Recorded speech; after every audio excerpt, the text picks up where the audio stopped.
All right. Well, good afternoon, everybody. We appreciate everybody joining us here again for this another edition of the Insights Over the Lunch Hour. It's something we put on at the executive staff level here at BHEC to kind of let everybody know about what is going on in terms of regulatory changes that have come about following the last council meeting. So that's going to be the focus of these conversations. Just a reminder, it is this you're not going to get any kind of CE for this. So hopefully that doesn't scare anybody off. Looks like we got about 260 people in attendance right now. That number tends to change a little bit, but um, the way we'll work this is we're going to kind of lay out some changes, all the rules that were adopted at the February 18th council meeting. We'll talk about some of the things that are going on in legislative session, let you know some of the bills that we're tracking, um, and discuss some of them. And then basically we will open it up and take questions from all of you out there in the public. And like I say, you're free to ask us anything you want to, as long as it doesn't deal with a pending application or a pending complaint. So with that, did I miss anything, guys? That pretty much my normal spiel. Okay. Mhm. All right, we're one shy today. Miss Fassholes, she lucked out. She's on vacation. So any questions or gripes, please direct them to her, so that she has a healthy inbox whenever she gets back from her well-earned vacation. So I just say that in jest, Sarah. Don't hit me when you get back. All right. So what happened at the February 18th meeting? There were quite a few rule changes. Of course, most of you, if you've been following the council and the boards recently, you know that we have. Oh, and by the way, folks, I've got the raise hand feature turned off right now. I'll turn that on once the Q&A, or once we hit the Q&A section. You can be entering questions in the Q&A text box or the app within the Zoom meeting. You can do that, but you can't raise your hands right now because I've got that function turned off in case you're looking for it. But what all happened at the BHEC meeting? So um, I will, the easiest thing to do, or the easiest way to say it, is we didn't have a lot of rules that were being either proposed or adopted by the council. In other words, the council just rules that can be proposed and adopted by the council. In fact, the council only adopted one, and it was just a cleanup rule for the rulemaking by the executive council. We had some duplicative language in that, so we proposed a change and adopted that. There was one, I told Robert I wouldn't do it ahead of time, but I changed my mind now. And there was one proposed rule that we had at the council level that dealt with the investigation of complaints. It's 88410. That's probably something y'all are going to want to look at whenever these come out in the proposed register. Basically, the focus of that rule is, like I say, if any of you had been following MFT, LPC, or the council meetings, you knew there'd been a lot of discussion about where is the line between life coaching and what we do as a regulated profession. In other words, when do we stop being an LMFT or an LPC, and when do we become and just get over into life coaching, which is an unregulated area, something we don't have jurisdiction over. And so it's always been kind of a difficult task for the public to kind of wrap their minds around. And so what we're trying to do under 884.10 is address that for everybody. Let me see if I can pull that up here. Um, well, I don't have the proposed rule. Robert, have you got it handy where you could throw it up on the screen? I can. All right, I'm going to let him do that. In short, what we're trying to do is create a set of guidelines or criteria that you can look at. Because I know a lot of you, or some of you, you do both your professional regulated practice of counseling, marriage and family therapy, psychology, but you also have kind of a life coaching practice on the side. And it's important to be able to distinguish, what is what. So what we have done is we have designed a rule here that will hopefully give you some guidance on that. The rule is also designed, though, not only to give guidance to you, but to protect the public, and that's always a big driving factor for anything that we do. And here's why that's important. We do not want to create a scheme where um, somebody can, in fact, be practicing marriage and family therapy and yet call it life coaching and then escape the regulatory responsibilities that all of you have. For example, the duty not to engage in inappropriate relationships or dual relationships or violate confidentiality, any of those things. all of you as regulated members of the profession are bound by those restrictions in Texas law, but life coaches are not. And so what we don't want to do is create a situation or scenario where somebody can just merely claim through words alone that, well, what I'm doing is life coaching, and therefore I am removed from your regulatory authority and can continue doing these things that are harmful to the public. So this rule is meant to give us some guideposts on how to judge when what you are doing is regulated or whether it's in fact life coaching. I'm not going to go into all the details of it. You're all well-educated folks. You can read it. That rule will be published in sometime this month. I forget when Brenda told me the date it was, but it's been sent over to the Texas Register. So it'll be published. You'll see it on our website, where you'll have a link to the comment forms and all that. So you can send us your comments and your thoughts on that so that we can have that and take it back to the council at the next meeting in June. So that's really the only other that was really the only other rule of significance other than the adopted rule we had at BHEC that was a cleanup. And I'm going to turn it over to, I guess, Robert. Are you going to be handling the board rules? I'm going to turn it over to Robert and let him kind of fill everybody in on what has happened in terms of the adopted rules at the member board level. Absolutely. So those who have been attending prior inside hours and some of the prior board meetings will know we went through the rule review process. And so almost all, in fact, I think all of the adopted rules for all four boards were simply adopting rules that had been proposed through the rule review process to clean up statutory language that didn't quite align with statute. The two that I'll note from the psychology board really probably won't impact y'all all that much because you already have your licenses. But for those coming in, there was a provision about waiving in if you were out of state and had some qualifications that didn't align with statute. And so that's being taken out. And then LSSPs, folks who are trying to become LSSPs, our rules had allowed for a 45-day practice without a license while they were waiting for their license to be processed. And unfortunately, that's just not allowed. But we are processing our license applications much faster than we used to, so we're hopeful that this won't cause any delays for folks getting their licenses. Otherwise, most of the other adoptions were really removing language that we don't feel was very enforceable or useful to you and to the boards. I did want to note there were some concerns by public commenters. Several of the rules were taking out language about the duty to fix misrepresentations or to change people's beliefs about the practice. And I want to make it clear that the rules still and will always require that you as licensees are not allowed to benefit from any sort of misrepresentations or misunderstandings, and you yourself cannot commit any sort of fraud or deceit or lie to your clients. Still not allowed, and that's not going anywhere. So that is pretty much all of the adopted rules that came through. And then the only proposals we're not going to talk about today. Y'all have all, I think, heard about it, and we've had plenty of public comment, and they will be up for public comment for 30 days. The date of the register is March 21st. So that's when they will be posted and be available for public comment until April 20th.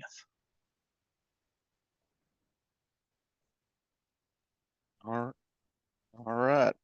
Robert, was that all the rules on the member boards? That's all of them. Okay. All right. Well, as most of you know, we are right in the middle. We're almost exactly in the middle of the 89th legislative session. It runs from like January 12th, 14th, somewhere right in there is when the ledge officially opens. Maybe it's the 7th. I don't know. It's some early January. And it will run through the end of May. I think June 2nd is sine die, the last day of the legislature. So we are almost smack dab in the middle of that. Right now, there have been over 5,000 bills filed. I am tracking 189 of them right now. I fully expect there will be over 8,000 bills filed before the bill filing deadline, which is next Friday. So 60 days after the opening, after they gavel in, they've got 60 days to file all their bills. Well, and they have pre-filing before the legislature begins, but the bill filing deadline is the 60th day after they gavel in. And so next Friday is that deadline. And I'm fully expecting us to have over 8,000 bills pending in the Texas legislature. It seems like every year they break the previous year's record about the number of bills filed. And I mean, it runs the full gambit of what you see. Um, Robert and I are tracking it. I will tell you all that I run a bill search every day. So every day, beginning with pre-filing through next Friday, I will run a search of every bill that was filed. I will read every caption of those bills that were filed. And if it has anything remotely to do with healthcare or mental health care, I have to read the bill to make sure that there's not some provision in there that either touches on our regulatory authority or really the profession. So I even track the bills that don't affect us, the agency, but affect the profession. For example, we're going to talk about it in a minute. There are a couple of bills that expand Medicaid access or Medicaid payments to associate level licensure in the MFT and LPC side. So those don't impact us at the agency, but it certainly those are big game changers for the profession. Excuse me.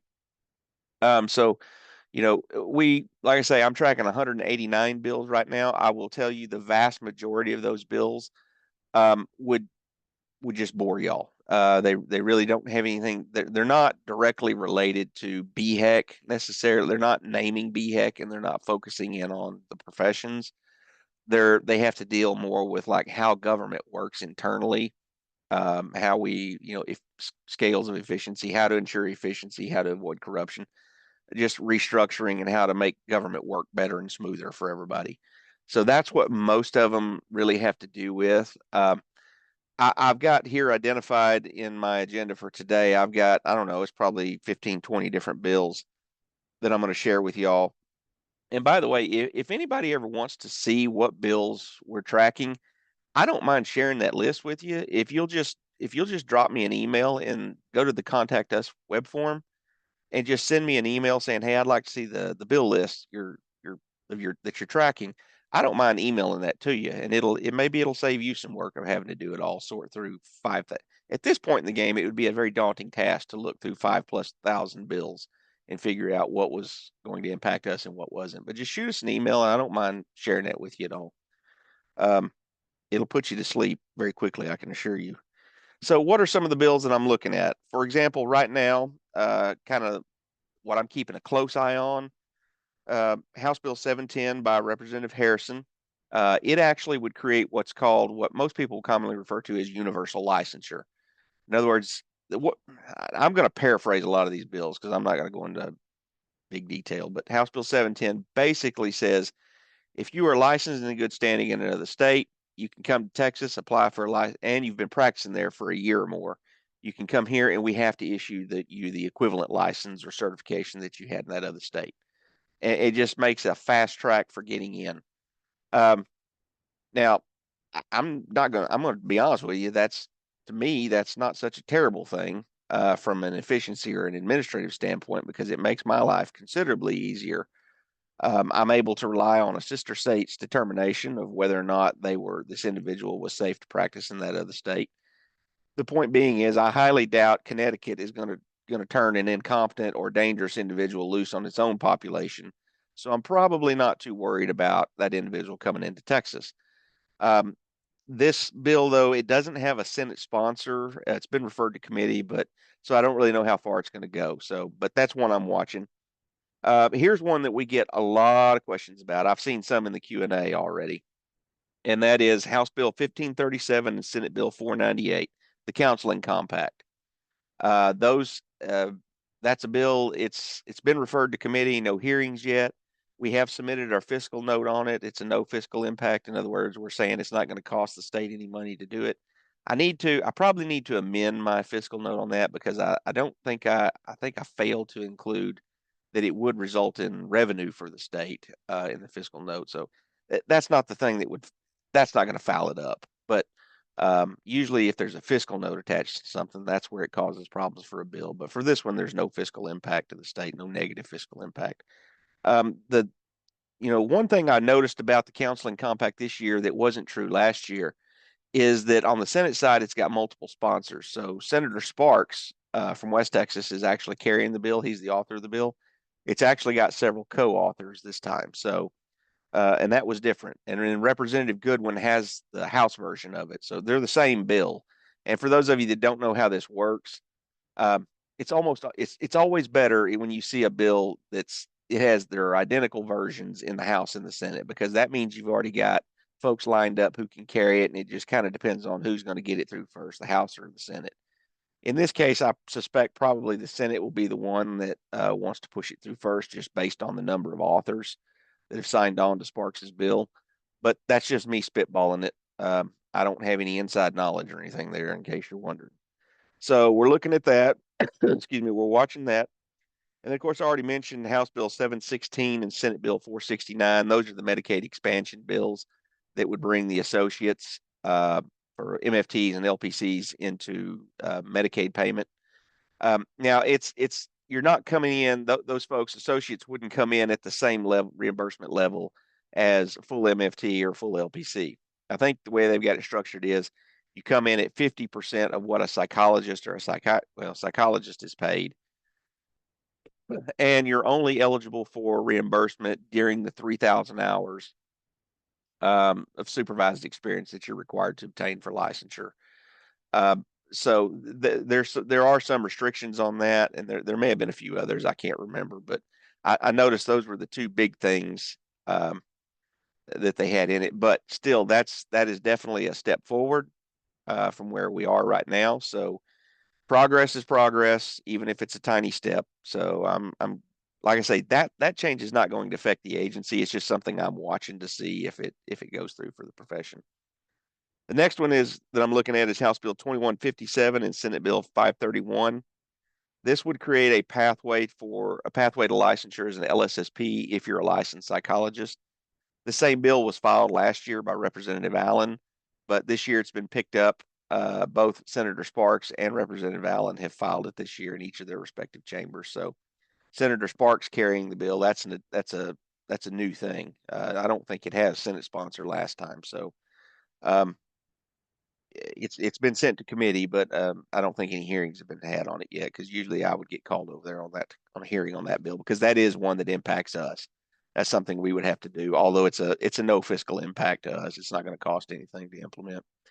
The next one is House Bill 2338 and Senate Bill 138 by Representative Representative Frank and Senator Hall. The reason I'm watching this one is this will definitely impact the agency on rulemaking. About probably 2 sessions ago, the legislature passed a law that said agencies, anytime you want to implement a new rule, you have to repeal one or two rules in its place. The purpose being is they didn't want the body of regulatory law to grow unchecked or uncontrolled, and they wanted to make sure that we were taking out. It was kind of you can only swap something out. You can't just increasingly, add to the complexity of the regulatory rule book.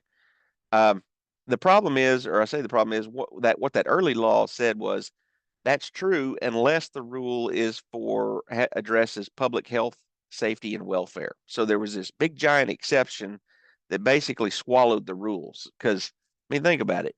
Any rule we do is designed for public protection. It's designed to protect the public health, safety, and welfare. So basically, anything we do falls under that exception. I struggle to see what kind of a rule would not fall under that exception now, but nevertheless, it doesn't matter. These two individuals want to repeal that exception. I think it was filed last session as well, but it didn't go anywhere. So we're watching it again, though.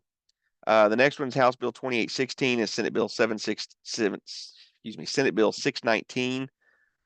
Representative Oliverson and Senator Sparks, and it's the protection of the rights of conscience in healthcare delivery. It's a bill that just, in short, it basically says if it would violate your I guess your beliefs, is your genuinely held good faith beliefs, then you don't have to participate or deliver this type, a certain type of healthcare service. It doesn't specify what those are. Um, I'm not as familiar. I'm aware of the bill. I've read it. I'm tracking it, but it's not anything that's. I'm not just watching it, and wringing my hands on it. So I'm just kind of watching it. Just want to let y'all know it's out there. The next one, and this is going to be another big one we get a lot of questions on, and that is House Bill 3503 and Senate Bill 1726. This is the social work licensure compact. Uh, this is, like the counseling compact. This is what it, this is the compact for social work. Um, Again, it's Representative Darby is carrying it in the House, and Senator Johnson is carrying it over in the Senate. This is the first time this compact has been introduced in Texas, so don't really have any past history to judge how it's going to be viewed by the legislature. I think it's been assigned to committees in each one, but I cannot remember what those committees are, to be honest with you. Oddly enough, when stuff is assigned to committees, how that happens, I think that's controlled by the Speaker of the House and then, of course, the Lieutenant Governor over on the Senate side. And it may not be, it may get assigned to a committee that is not what is called a committee of jurisdiction for BHAC. In other words, Robert and I had to go give testimony the other day over in the Human Services Committee over in the House side, which that is the committee of jurisdiction for us. In other words, that's the committee that we're primarily answerable to. Um, and so we go over there pretty much every session and give kind of an organizational update on what's going on at BHEC. But these compacts may or may not end up in the human services. They may end up in public health. They may end up in licensing and administrative process. I mean, who knows? I really couldn't tell you where they are right now. And for our purposes, it doesn't matter. That's more of a tactical decision, I think, for the lobbyists and the legislators themselves to just, to try to figure out which committee they want to be in. The next one I want to talk to you about is Senate Bill 1. I'm not going to go into detail. That's the state budget. That is obviously the one that I watch the closest. It's the only bill that they have to pass. I guess they technically don't have to pass it, but if they don't, the state shuts down, so they kind of have to pass it. That one is we've gone through all the committee hearings. Now we're in what we call the work groups or the markup groups, where they are deciding what budget requests to grant and which ones not to grant. We had 5 different exceptional items that we were asking for. $125,000 to design a new psychology exam, 837,000, and the 125,000 was just a one-time deal. We just needed that one time. $837,000 to fill 6 vacant FTE positions, 2 attorneys, 2 senior L&P licensing and permit specialists, 1 administrative assistant, and a new ombudsman position, which is something I wanted to implement based on some customer service feedback we'd had. And then, of course, lastly, $400,000 for so we could subscribe to the National Practitioner Databank's continuous query, so that you guys would not have to submit self-query reports in connection with CE renewal audits. This is really what we're trying to do there. We're supposed to be making y'all submit those with each renewal, but we just logistically cannot review 30 something thousand of those things every year. It would kill us. And we'd have to hire an army of people to do it. And the juice isn't worth the squeeze on it, because y'all are pretty well behaved on the most part. So we don't, this seems to be the more cheap. I know $400,000 is a big number, but it is probably the cheaper, the more economical route to go, rather than hiring staff to look at all that. It would be probably over $1 million if I had to hire enough people to do that. So we're going to go that route. Senate Bill 51, or excuse me, the other 2 things that I'm asking for, exceptional items, y'all won't care about. One of them has to do with a rider to ensure that if we get a judgment entered against us in some pending litigation we have, that the comptroller has to pick up that judgment rather than coming out of the agency budget. And then the last issue is I want them to leave.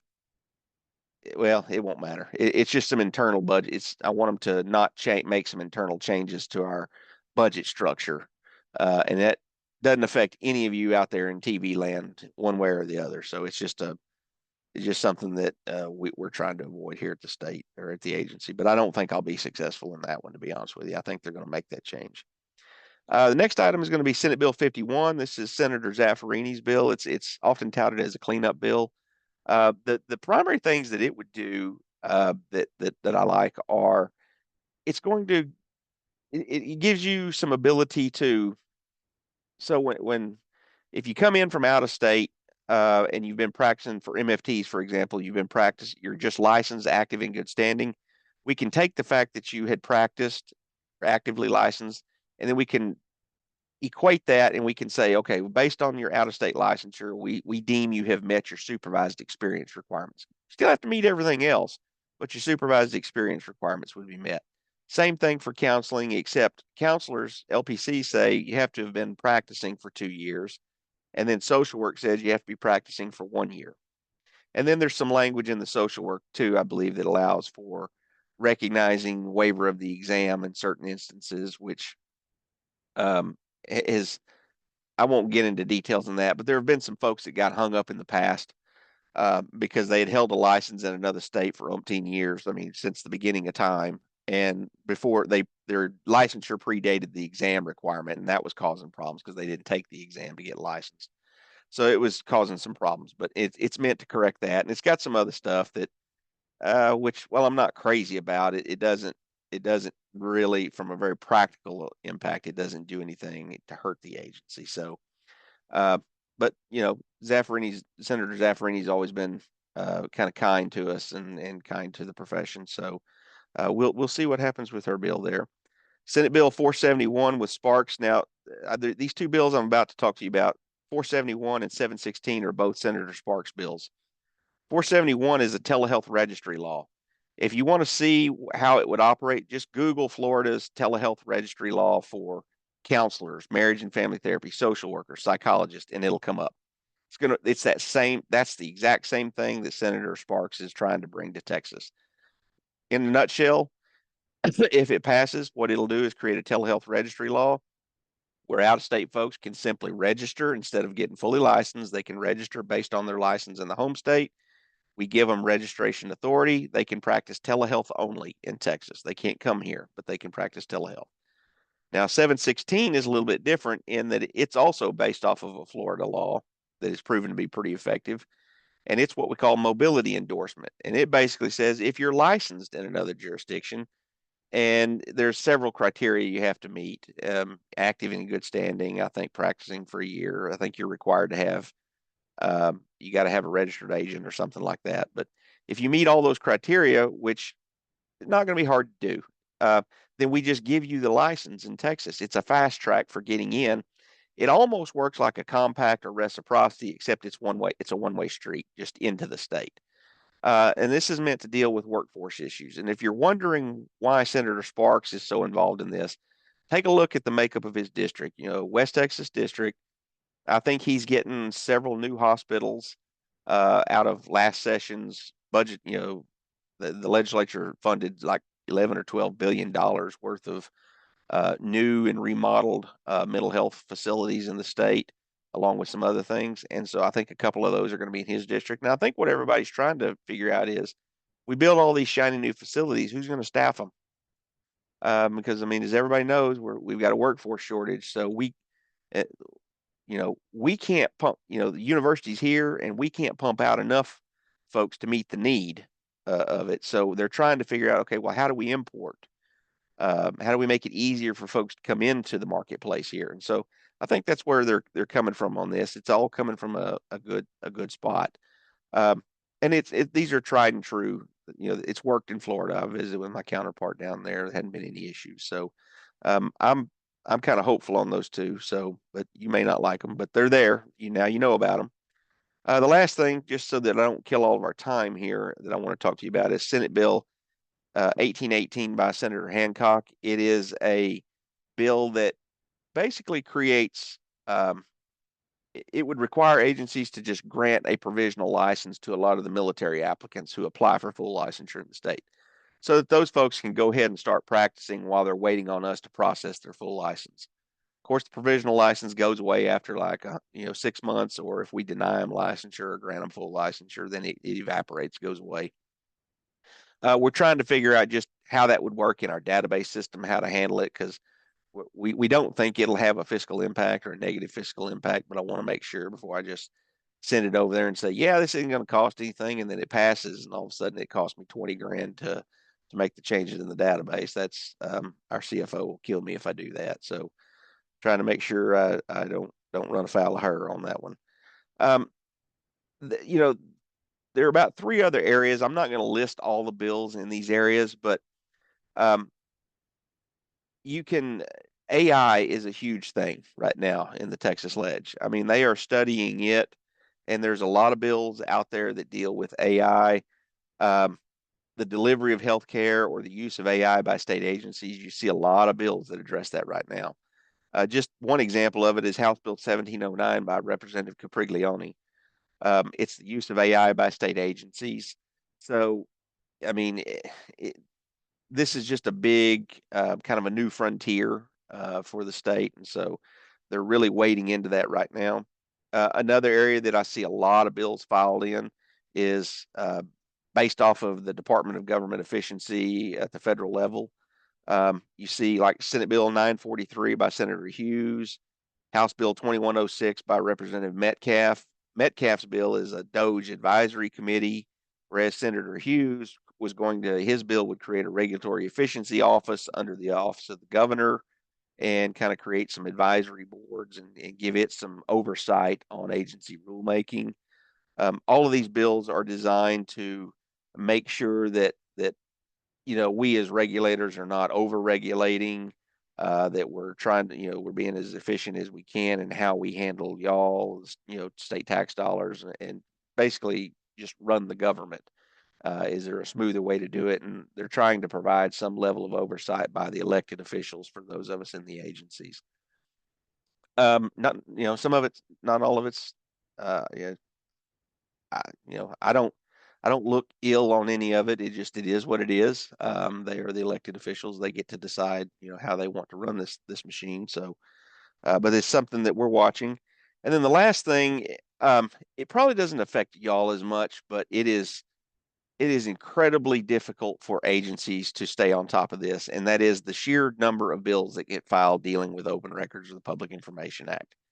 It is just, I hate it. I absolutely hate tracking bills that deal with Public Information Act because they honestly, a lot of that stuff comes from bad actors, people misbehaving. In the government, we're going to have to kind of eat that one. There's some folks that misbehave both. I see a lot of it kind of at this local level here lately, but almost all these bills seem to be driven by something that made the news or headlines in some part of the state. The problem is it ends up making kind of difficult law. I don't want to say bad law, but it ends up making the law very difficult to interpret and apply for all of us. You get exceptions to exceptions to exceptions, and then you're having to kind of weave through this matrix of, well, do I release it or not? And it aggravates y'all because you can't tell what you have access to and what you don't. And I'll be honest with you, hell, half the time we're not too sure about what we're supposed to release and what we're not. So I'll be honest with you, I'm probably just as frustrated as a lot of you are when I'm dealing with public information because it has become so complex and complicated. Um, anyway, I'll get off my soapbox. I know I got a bunch of licensed counselors out there, but I'm going to try not to vent and vent to all of you for free this afternoon. But the last thing, I'm, like I say, if you want to see the list of full bills that we're tracking, just send us that email, and I'll shoot you a PDF of it, and then you can look at it at your leisure. But right now, it sets at 189, I think, is what I've got. Checked it this morning. I have not done my search from yesterday's filings. I always search the previous day, the next day. That way I can make sure everything was uploaded by the, the Secretary of State or the Secretary of the Chamber, whatever it is. Um, oh, one other thing. Senator Bill, I am watching. Senator West has SB 1081 out there, and it is the Art Therapy Board bill. It would establish an art therapy board and an art therapy license in Texas, and it would add another board under BHEC. So watching that one, it does not have a House sponsor yet. So we're kind of watching that one. And then Senator Hinojosa, SB 1053, would make some additional changes to the consequences of a criminal conviction on, a person's eligibility for occupational license. We often see those types of bills, second chance bills is what I refer to them, where they're practicing a little more New Testament than Old Testament. So we haven't had, apart from what we call Chapter 108 casualties, we haven't really had. We usually don't run into too much problems with the criminal history stuff, but I guess some agencies do, and they're having to change the law to allow for that. But other than that, that's all I've got on bill updates. The last thing I wanted to talk to you about is we are still on track. We met yesterday with the folks from CE Broker. We met with them to talk about um, basically like the number of hours, the types of hours required for each of the professions, uh, the types of providers that those hours had to come from. We're starting to we're educating them so that they can go in and kind of build the online program for y'all when you log on. It will be able to help you navigate whether or not you have met or you're deficient in meeting your CE obligations for that renewal cycle. So we're working on that. We did MFT and LPC yesterday. We'll do psych and social work in the near future. And we'll kind of keep you up to date on that. That we're not. I don't want anybody thinking we're just going to flip the switch, turn that thing on, and say, okay, now everybody's got to start reporting to it. We will do a lot of education and outreach efforts before we actually turn the switch on that thing. You guys will have a lot of opportunities to visit with us and with the CE Broker staff as well, because we're gonna bring them in to make sure they are there, kind of doing webinars like this, letting every town hall type things, so that they can answer your questions, maybe walk you through some stuff. I mean, given the history and the reputation and the longevity success that company has had across various regulated professions, I'm honestly not too worried about them having a system that is very difficult to navigate or use. I don't think they would have the level of success and the level of kind of customer satisfaction that they have if they had a cruddy product, to be honest with you. So I'm not too worried about it, but I just want y'all to know we're not just going to throw you in the grease on that or dump you in the grease on that one. There will be a lot. We'll give you a long runway before we actually turn the switch on that thing. You'll have plenty of time to learn it and get your account set up. But I really don't think it's going to be complicated. We wouldn't have done it if we thought it was going to be difficult for you. And it's free, so I don't want anybody thinking, well, this is just one thing else I got to pay for. No, you don't. It'll be free.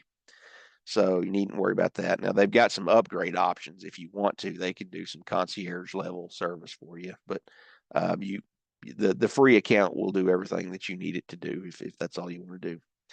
The budgeting process, we've already talked about that. Robert and I and Chair Belemowitz, we've been over, done all the hearings. We've appeared before Senate Finance, appeared before House Appropriations Subcommittee. Now we're just waiting on the markup committees to come back and tell us which, you know, each respective chamber will develop its own budget, and then if those two don't sync up, they'll go to what's called a conference committee, where they hash out the differences, and then that will be the state budget for the next biennium. That probably, my guess is we'll probably have a better idea of which of our requests were granted. My guess is next month in April we'll have a pretty good idea of what that budget for BHEC is going to look like and what the budget for the rest of the state will look like. The rest of the state doesn't, it's just not as impactful on us. I'm just looking at our bill pattern. That's my narrow focus. But anyway, that is all I've got. Guys, do y'all have anything else that I've missed that y'all want to talk about before I open it up for questions? I wanted to show the new website if that Oh, yes, seems yes. probably Yeah, tell them about that. excellent. I'll let somebody else answer the question. I was midway through an answer. But the council's been working on refreshing our website. So I'm going to share my screen. We anticipate rolling this out toward the end of next week. It is just a visual refresh. So it is not, don't get scared. The links and all the menu items will stay the same for now. We'll, of course, try to keep everything updated with new information. But just wanted to show y'all a sort of visual of this is what the new front page will look like, and sort of the features that we're adding that I think will be some customer friendly. Here on the top menu screen, you'll now have drop down menus for each of the council and each of the boards, and so it'll be easier to navigate where you're trying to get to for each board. In addition, over on the left, the menu will now be on the left side of the screen. And at the top, these blue boxes, there will be a few more of them, but they will be universal menu items. And so no matter what page you're on the website or where you go, these boxes with the highest traffic, the things that most people are looking for will be there at the top, so you can easily get to those whenever you need them. So certainly once we roll this out, if you have any feedback for us of content or links that you'd like to see, we're always glad to get that feedback. So be looking for this toward the end of next week.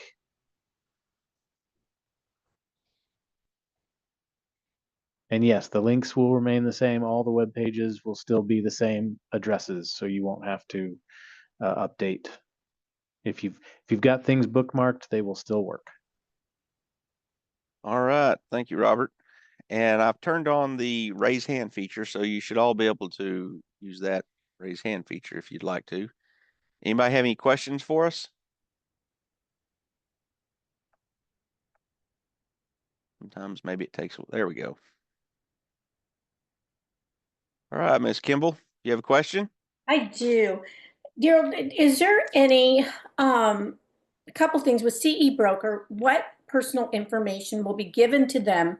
And do we get to opt out if we don't want? Are they going to have our home address? I know they're just supposed to be counting the CEs, but is it just going to be, taken from the licensing page, and they get that whole template with our information?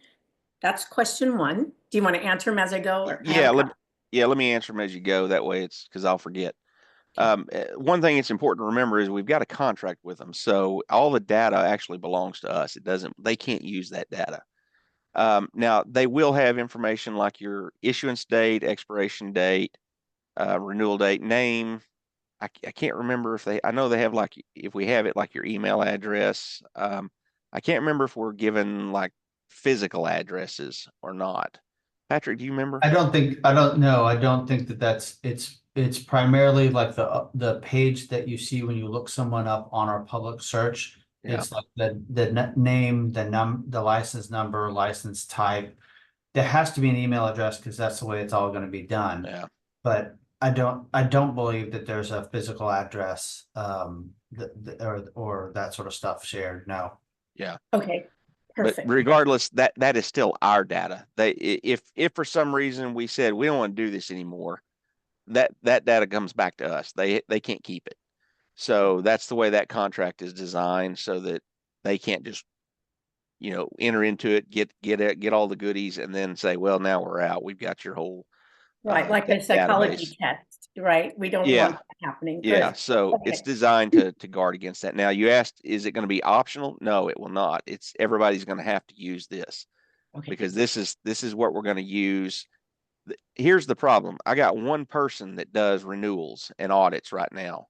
Mhm. There are over 90,000 of you. We cannot keep going down that path of having one person. That's a lot. Yeah. Good. Okay. So, but you won't give out physical address. That's really important, I think. On the, I'm wondering in these bills, is there anything that addresses with AI? Since the Obama administration, we have to do electronic notes and we have HIPAA, and some of those things contradict each other. But AI, the way it can be used in a harmful way, is gathering information and making, calls to people. And so putting out, I'm just wondering, is anyone thinking about that? Like our medical records are out there. You have like ransom. I don't know if you've heard of this, but like AI will call, your daughter's here, she's been in an accident or whatever, she's having a diabetic seizure, and they have this personal information and they're extorting money and whatnot.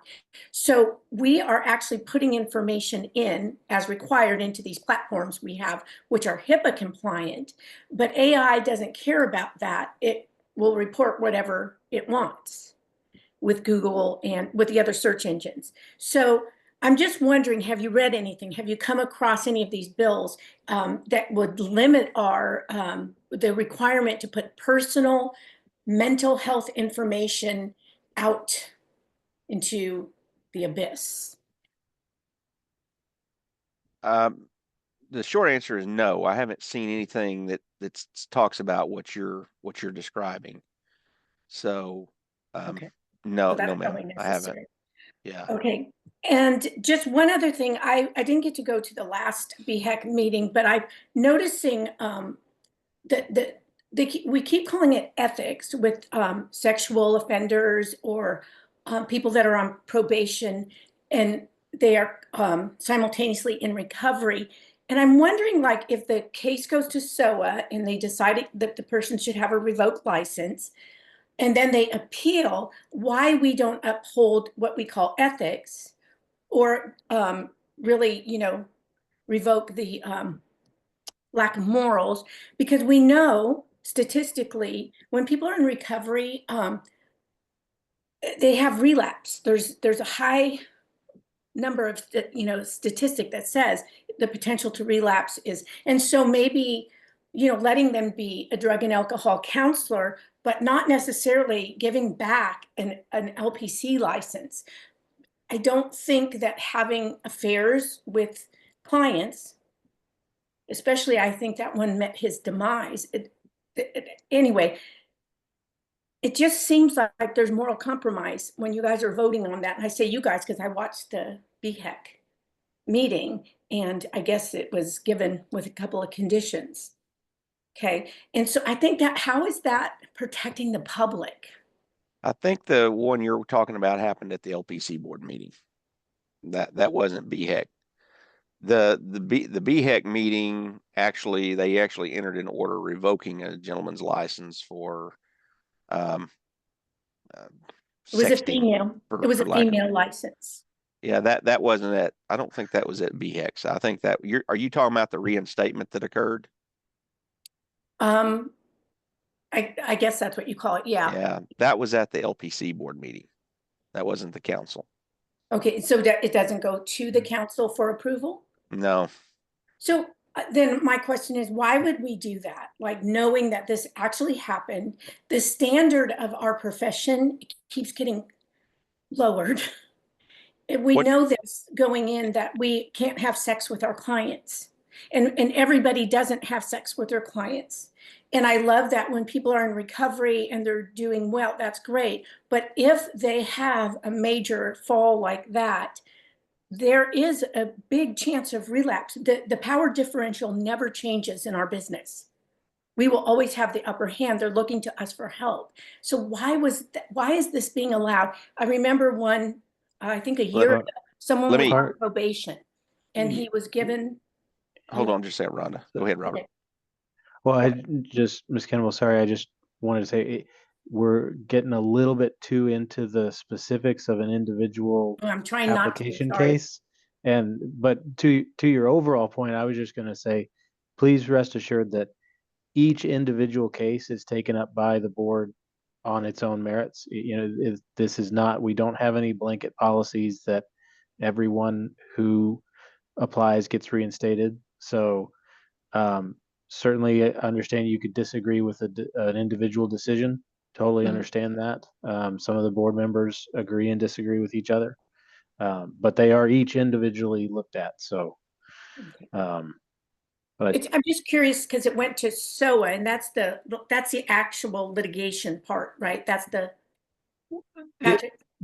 I think you're conflating two things. There's two separate processes. One is when the person has a license, and when it goes to, they're contesting it and it goes to SOA and it comes back and BHEC enters the final order. That's when the order was entered to revoke a license. What was being looked at and determined at the individual board level and the LPC board in this particular matter is somebody who had potentially, I believe, had been revoked. They were reapplying. And so it is for the board, they had been denied, and they can appeal to the board, and the board can review that determination, take all of the facts from the previous case, revoking it, and then make a determination as to whether or not to deny the application for licensure or to approve it. And so that was the board. There's two separate things happening. and there's a lot of time in between them, and one is an Mhm. actual disciplinary matter and one is a licensing matter. Mhm. Okay. Okay, great. Okay, those were my questions. Thank Thank you, you. ma'am.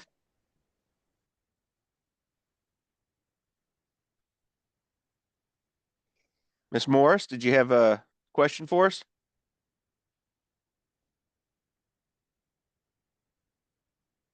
Ms. Morris? JK, I guess Judith Morris? Sorry, I muted myself. That's all right. My question was, is there any current update on the ability for licensees in Texas to be able to be licensed in other states as far as those agreements?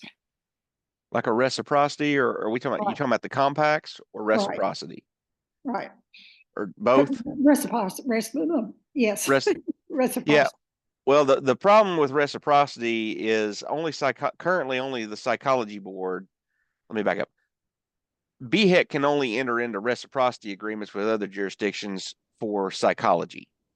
We do not have statutory authority to do it for counseling, social work, or marriage and family therapy. So I can't even talk to other states about it because I don't have authority to do it. There was a bill filed last session. In fact, I think it was the previous version of Senate Bill 51 by Zaffarini. It was going to give us authority to do that, but that language was stripped out when it came out of committee. I think there were some concerns about whether or not we should have reciprocity authority, but neither here nor there. We don't have it. Now, as terms of the compacts, which would allow you wouldn't be able to get licensed in the other state under the compact, but you could still practice under either a privilege to practice or just under the compact. That's what the compact, counseling compact, and the social work compact bills are about. So if those pass, Texas will then be members of the counseling and social work compact. And now, just because they pass doesn't mean you're immediately going to be able to start practicing in other states. Neither one of those commissions are fully up and running yet. They don't have their databases set up. This is part of the problem in coming up with a fiscal note for those two things, because it's just almost impossible to figure out, well, how are we going to get our database to talk to the compact commission's database so that it knows, well, is Judith Morris, is she eligible to practice under the compact? So I know, I apologize, I'm getting in the weeds there on that, but really, I think what you're asking for is, I can't do reciprocity for counseling, and we have to wait and see what happens on the counseling compact bill before I can do anything there. So we're kind of in just a wait and see mode on that. Okay. Thank you. You bet.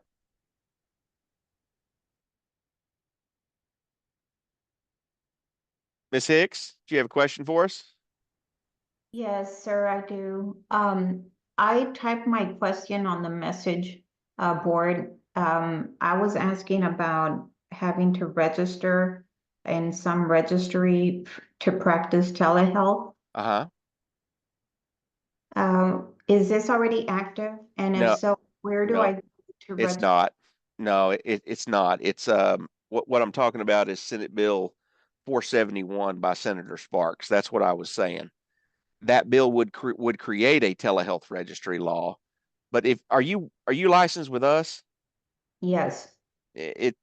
That's not even going to impact you. It's only for people that are licensed in another state who are trying to practice telehealth into Texas. Now, you could right now, I mean, the minute you get off this webinar, you could probably go register for telehealth in Florida through their telehealth registry. It's very simple. I think it costs $50 to do it. It's cheap. It's cheap and easy. You just Google. I think they call them LPCs in Florida. Just Google LPC telehealth registry Florida, and it'll probably come up. It won't take you long to find it there, and you can learn how to register for it in Florida. I don't know of any other states other than Florida. Arizona had something similar to it, but Arizona's is a little more clunky than what Florida had. So, but if you want to see a good example of how it would work, go check out that Florida one. Is there anything else I need to know about telehealth? I mean, there are a lot of bills that are filed right now that kind of address some telehealth issues. None of them are, the vast majority are not going to affect y'all because chapter 111 of the occupations code, where a lot of these changes are being made, specifically exempt mental health from that law. So there's a lot of bills that change chapter 111 of the occupations code, but none of them change the exemption for mental health in chapter 111. So no, I mean, right now, I don't, there's not much on my radar right now that deals with telehealth that would impact y'all. When will I know when this Senate Bill 471 takes effect? Well, you're going to have to watch it, is the only thing I can tell you there. You're going to have to do what I do, and you're just going to have to watch that bill.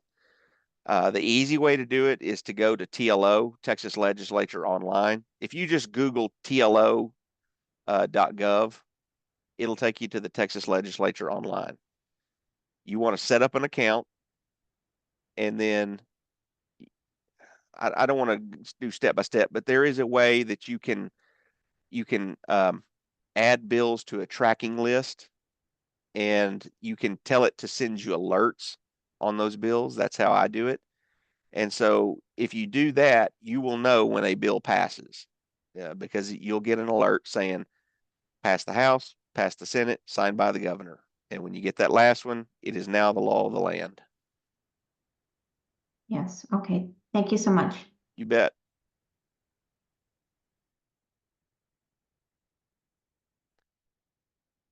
Ms. Gruber, did you have a question for us? Yes, thank you. Can you hear me? Yes, ma'am. Okay, cool.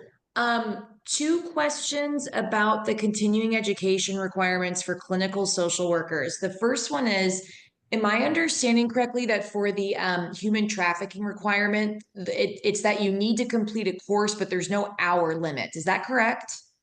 Correct.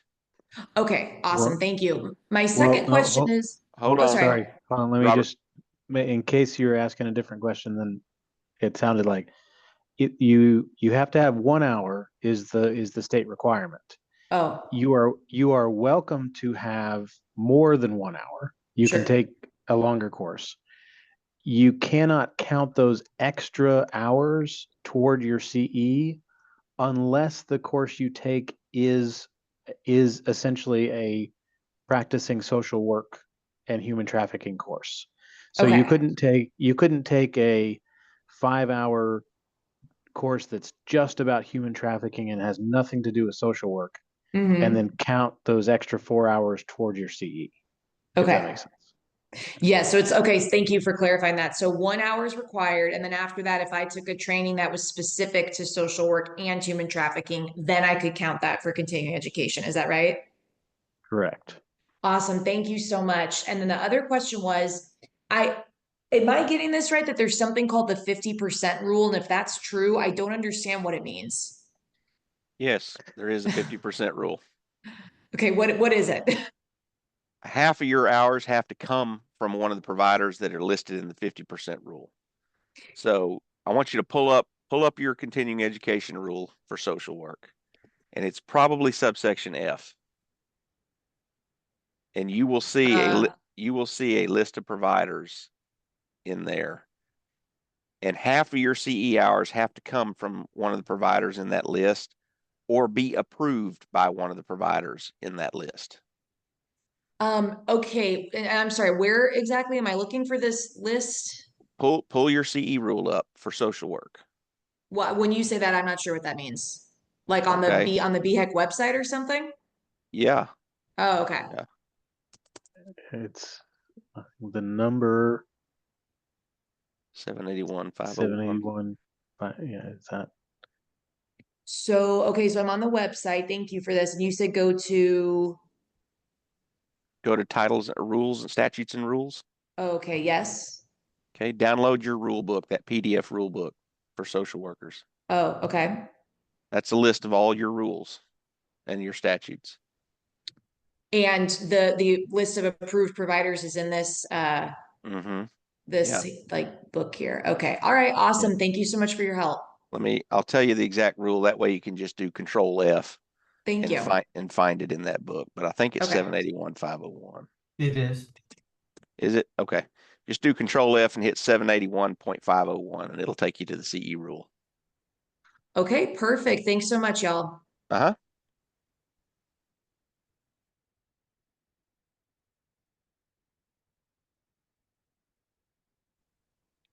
Ms. Higgins, do you have a question for us?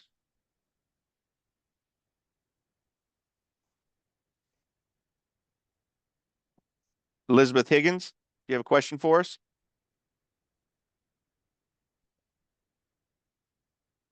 Elizabeth, I see you're off mute. Are you having trouble? All right. I'm going to come back to you. Stephanie Brandt, you have a question for us? Yes. Can you hear me? Yes, ma'am. All right. So just like with the social worker, I'm an LPC and an LMFT. Do we know what rule that is as far as the providers of CEs that are acceptable for 50%? It's the same thing. Just look in your rule. Okay.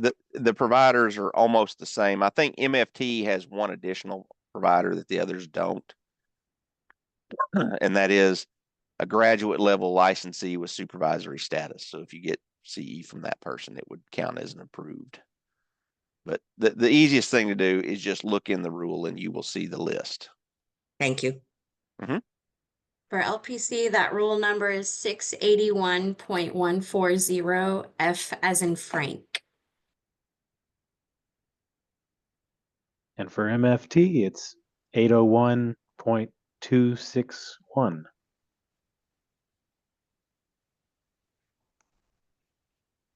All right. Okay, Elizabeth, we're back at you now. Anything? Can you? Ms. Higgins?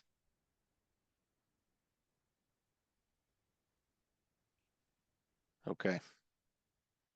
Well, you can always, Elizabeth, if you can hear me, you can always just email us a question if you want to, and we'll do our best to answer it that way. All right, we got one phone caller that's on here. So if you've telephoned in and your phone number ends in 5662, you hit *6, and that should unmute you if you want to ask us a question, since you can't raise your hand. Oh, they hung up. I guess that resolved that. All right. One note, just because we got a couple of questions. Again, this session does not carry any CE credit for it, so you don't have to register or send us your names or anything. Yeah, I'm looking at Fran Z. You have a weird question. Why do some of the government agencies or military only hire social work and not LPC? I don't know. I don't know the answer to that one, Fran. I'm not sure. Christina, you're answering the one about the first 10 minutes. This is being recorded. We will post it on the BHEC website, so it'll be out there for y'all if anybody wants to watch it. I think that's pretty much it. Anything else, guys, that we missed that y'all want to? Oop, we got a couple of hands up here, don't we? Okay, Elizabeth Higgins. Hello. You got technical difficulties. I'm going to leave you up, Elizabeth, while I take some others. If you get it to working, just let us know. Crystal Gale, did you have public comments you wanted to give or a question for us? Oh, yes. Can you hear me? Yes, ma'am. Okay, yes. I have a question. I'm a licensed psychologist, and I was wondering, I read an article saying that for our biannual renewal, that the 6 diversity CEUs wouldn't be required anymore. I was wondering if that was true. No.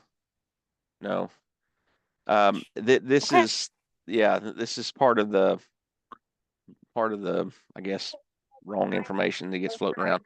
I'll tell you, Dr. Gale, what I would recommend is go back and watch the last BHEC meeting and Okay. then the last psych board meeting, and you will see where we talk about those particular rules, and you can Okay. kind of see the discussion. But that 6 hours, requirement will continue to exist.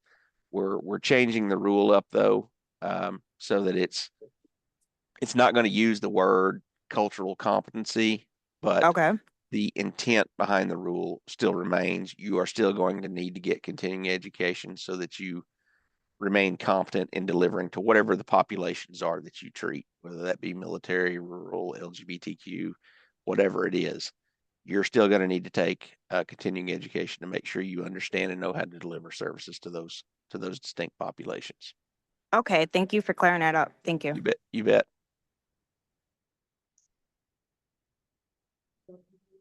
All right, Elizabeth, we still can't hear from you. She's typed her question in the things. Just one of the okay. social work compact bills. Okay. All right. SB 1726. And Ms. Hill, if you will, I think you should be able to see some of the other Q&A answers. Just send me an email directly and I'll send you a list, the list of the bills that I'm tracking. And Heather, you asked if we can just post or send the bills. I don't have any way to post it. I don't want to junk up my website with that kind of stuff. So just email me directly and then I'll send it to you.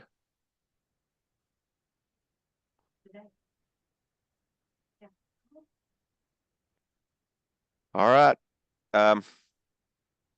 We're going to kind of call it a day there. I appreciate everybody taking the time out of their day to visit with us. I got to tell y'all, I also I've always appreciated kind of the civility and the conversational nature of these types of things. You guys actually make it interesting and fun. I actually enjoy doing stuff like this with all of you. I don't know. I know Robert does as well. But I just want to tell y'all thank you. I appreciate kind of the way we're able to just talk here in this setting, and that is not something that occurs, shall we say, at every level of government. So I just want to tell y'all thank you. I appreciate that. And if you guys have any questions, like I say, just reach out to us either through the contact us. I put my direct email in the Q&A, so everybody should have been able to see that. You can just kind of cut and paste it, shoot me an email, and I'll shoot you the list of bills that we're tracking. And you can I'll read all 189 of them at your convenience. And with that, I'm going to call it a day, and we will see all of you hopefully at the next round of meetings, or at the next one. We'll do a leadership listening hour next month, which is, it won't be an update like this. It'll just be where we're listening, answering questions or concerns that you guys have. So be looking for an invite on that. But other than that, everybody have a good afternoon. It's beautiful outside. Don't hang around in the office too much. And we will see y'all down the road.